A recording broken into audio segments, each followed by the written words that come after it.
All right, everyone, welcome back to the #1 television program in the history of the entire universe. I am Brian Lee Durfee, author of The Forgetting Moon, The Blackest Heart, and The Lonesome Crown, all three books published by Simon & Schuster's Saga Press. Now, today I'm going to be reviewing James Clavell's Shogun, probably one of my most requested reviews yet, and it is a long time coming. I've been doing this channel almost 4 years now. People have been requesting that I review Shogun for a long time because in a lot of my top 10 favorite novels of all time, they have seen that Shogun has been one of them. I talk about Shogun all the time on the channel. Finally, I have reread the book, and I am going to offer up my glowing, spectacular review at this time now. So let's talk about Shogun and the cover first. I love graphic design and cover illustration. So, I mean, this is cool. This is the paperback version I have. It's kind of dynamic. It's cool. I like everything about it. It's got a picture of the dude on the back that wrote it. It's got a little thing here which shows you of all of James Clavell's Asian saga novels, what order they fall in, and Shogun is number 2 in the series, although they are all standalone novels. Now, I also have this collector's edition, which is all shiny and chrome, and it is pretty cool too. You know, it's just a hardcover collector's edition. I also have the miniseries, the TV miniseries that came out in, like, I think 1979 or 80. I can't remember when this came out. Maybe, anyway, whatever. Starring Richard Chamberlain, John Rhys Davies, and a whole host of really good actors. This is a great epic miniseries, which I was watching this in conjunction with rereading this. This is a pretty cool adaptation of the book. Not exact, but what adaptation ever is exact? But if you want to watch this miniseries, it holds up. It's got some beautiful cinematography, some beautiful sets, some great acting and an adventure and all that, just like the book does. Well, the book doesn't. Well, the book has cinematography, I guess, if you're imagining it in your head. Anyway, let's talk about the book. By the way, there is a new Shogun mini show. I keep saying Shogun. It's not the Shogun. Shogun. There is a new Shogun miniseries coming out on Netflix or Hulu or I don't know what, Paramount. I don't know what channel. But Google the trailer for that. It looks pretty good. Okay, this book came out in 1975. What's weird is, this is before we get into the review, they always call it all of James Clavell's novels, and this is the only author that does this. James Clavell's Shogun. Look at this. James Clavell's Whirlwind. I don't know. I mean, it'd be like Brian Lee Durfee's Forgetting Moon. I don't know why they do that. I don't know why they don't just... You see what I'm saying? There's the apostrophe S. I don't get that. And I was totally sidetracked by that just now. Anyway, okay. What is Shogun? I bookmarked this because I'm just going to let the book tell you what a Shogun is. We will read what a Shogun is before I get to the review, okay? So, Shogun was the ultimate rank a mortal could achieve in Japan. Shogun meant supreme military dictator. Only one daimyo, I don't know how to pronounce any of this. Only one daimyo at a time could possess the title, and only His Imperial Highness, the reigning emperor, the divine son of heaven, who lived in seclusion with the imperial families of Kyoto, could grant the title of Shogun. With the appointment of Shogun went absolute power, the emperor's seal and mandate. The Shogun ruled in the emperor's name. All power was derived from the emperor because he was directly descended from the gods. Therefore, any daimyo who opposed the shogun was automatically in rebellion against the throne and at once outcast and all his lands forfeit. The reigning emperor was worshipped as a divinity because he was descended in an unbroken line from the sun goddess. Amaterasu, Omakalamami. One of the children of the gods is Inagi and Azanami, who had formed the islands of Japan from the firmament by divine right of the ruling emperor. All the land and ruled was obeyed without his anyway, the shogun was an important dude. And that's what this book is about, the shogun. But actually, it's not really about that. It's really about John Blackthorne, the Englishman who is on a Dutch ship that is cast adrift off the coasts of Japan. And the shipwreck, 28 men are shipwrecked. Only 10 of them are even healthy. The rest have disease states and all sorts of things. They're dying fast. They started out with 107 men. The ship is called the Erasmus. It's a 26-ton, 3-masted warship out of Rotterdam. It's a Dutch ship. That's why I wore my Amsterdam shirt. It's the closest t-shirt I had to Rotterdam or Dutch and all that stuff. Anyway, the Erasmus is the last of 5 warships. The other 4 were lost at sea. Now, like I said, all of them are Dutch sailors except for 3. There's 3 Englishmen, John Blackthorne being one of them. He's sort of the captain of the ship. It is lost off the coast of Japan, then it is shipwrecked off the coast of Japan, and that's where we kind of start the story, where our main character, John Blackthorne, wakes up in an alien environment.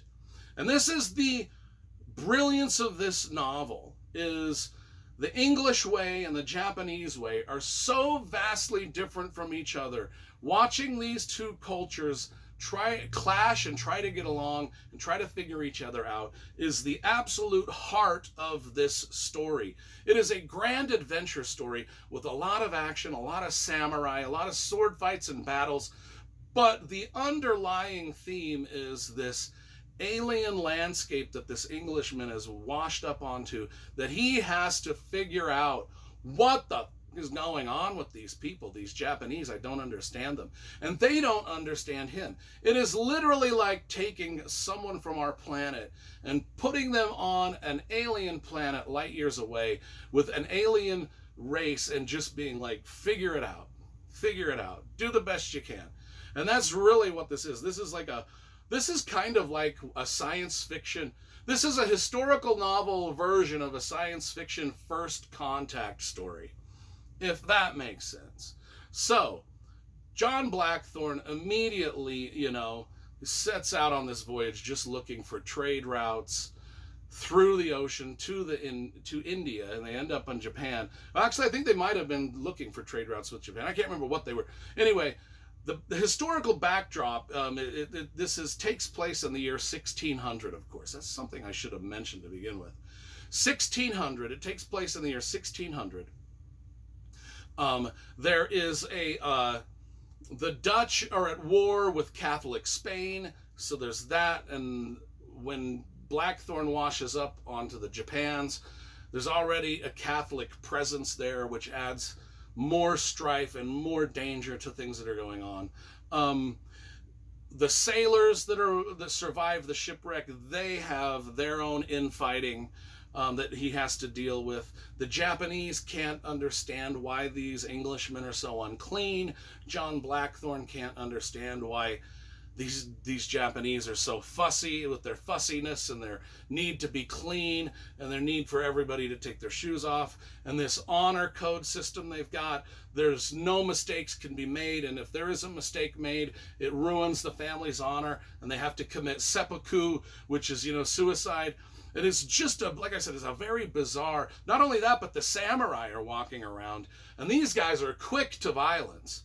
It's like the honor, it's like they will just kill a person, chop a person's head off for literally no reason. And John Blackthorne and his sailors, they are just they're like, what sort of hell have we washed upon?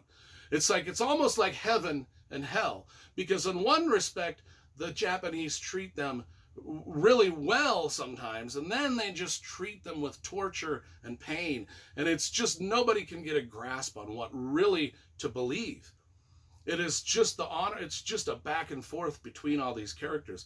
And then we've got the other characters, the Japanese characters, like Toranaga. He's the Japanese military leader. And Mariko is the Japanese lady that I will may or may not say has a love, there might be a love triangle. There might be a few things going on with Blackthorn and Mariko. But anyway, the Japanese, they soon find out it's just like this code of honor and this adventure that it's a 1,000-page adventure. And it's just like the Japanese are quick with death and punishment because of this code of honor. And if you break the code of honor, if you do something wrong or you make a mistake in any little facet of life, you just have to commit seppuku. But yet, despite all that, despite death around every corner, the Japanese and the characters will still risk all of this to put into play their Machiavellian schemes of betrayal and lies and greed and murder. And it's just such a dynamic book where you just don't know where the danger is coming from. It's around every corner. Sometimes it's not. Sometimes things happen and you expect the worst, but then the Japanese roll out the red carpet. And then other times the most minor of thing will just end in a suicide or the tragic boiling to death of one of the sailors. I mean, it's crazy. This book is crazy. It is one of the most eye-opening historical novels that I've ever read, just for the fact of when you read it, and even when you watch the television show, you just feel like you're in place of John Blackthorne as he tries to navigate his way through this culture that is almost, no matter how hard you try, it's almost indecipherable. None of the rules make sense. But yet they all make sense. But yet they don't. And you just never, it's the amount of action and intrigue. In fact, just the way James Clavell writes is brilliant. I remember when rereading this, I was just so, I read, like the first day I decided to pick this up and reread it, I just picked it up and I couldn't put it down for 200 pages. And I was like, this is a book I've read about. This is probably the 4th time I've read it. And I just couldn't put it down for the first 400 pages. I was like, oh my God, just how brilliant of a novel is this? It's one of the most brilliant written. And James Clavell has this Asian saga that I've got all his books. He didn't write that many books. Let's see, 1, 2, 3, 4, 5, 6. He wrote 6 books in his Asian saga. They're all listed there on the spine. And every one of them is just a great grand adventure story set in the either Hong Kong or Japan or wherever, Singapore. One of a Whirlwind is set in like Iran. Anyway, my review of James Clavell's Shogun, one of my top 10 favorite novels of all time, of course, is a magnificent, grand 10 out of 10. What would you expect? It is just one of the novels, of a handful of novels that I wish I'd written myself. It's just so, so, so good.